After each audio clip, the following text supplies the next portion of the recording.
Warri qormaata gaata egzaamiidhaaf qophaa'aa jirtan jechuudha. Gaata egzaamii kan salphuma darbuudhaaf viidiyoo kanaan dura jedhu keessalleetti kontentii isaa yookiin qabiyyee qormaatichaa beekuun haala murteessaa ta'e waliin ilaallee turre jechuudha. Viidiyoo kan keessalleetti mee gabaabuma salphisnee kontentii qormaata kanaa waliin ilaalluuti jechuudha. Kontentiin isaa gurguddoon qabiyyeen isaa gurguddoon sadiidha jechuudha qormaata kanaaf. Inni jalqabaa verbal reasoning kaan ammoo quantitative reasoning kaan analytical reasoning dha.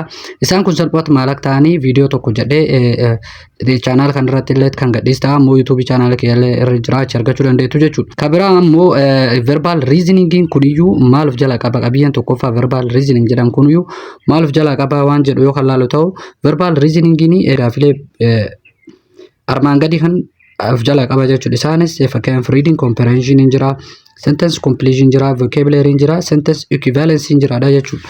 Achi ammoo quantitative reasoning yookiin ammoo paartii lammaffaa qabiyyichaa qormaata kanaati kan ta'e quantitative reasoning jalallee isaan gurguddoo afurii jiru jechuudha. Gaafiileen dhufuu danda'anii yeroo maraan dhabamne tokkoffaan arithmetic yookiin ammoo arithmetic jala percentage ratio age problems gaafilee kana jira jechuudha. Algebra jira, algebraan kan wal qabatu square root, inequality, simple word problem, linear equation jechuudha.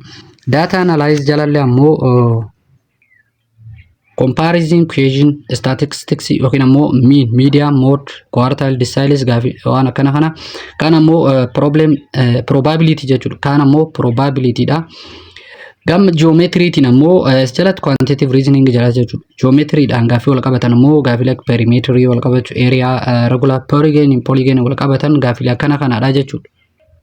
Qabiyyee isaa sadaffaa analytical reasoning jalallee syllogism jira, small paragraph understanding jira, data interpretation jira jechuudha.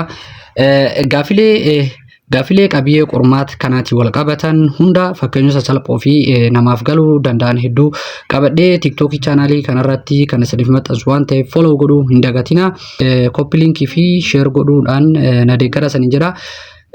Viidiyoolee bal'inaan yookiin ammoo duraan hojjedhee ilaaluu barbaadan ammoo YouTube chaanaalii linkii as jala sanii kaa'e kanaadhaan argachuu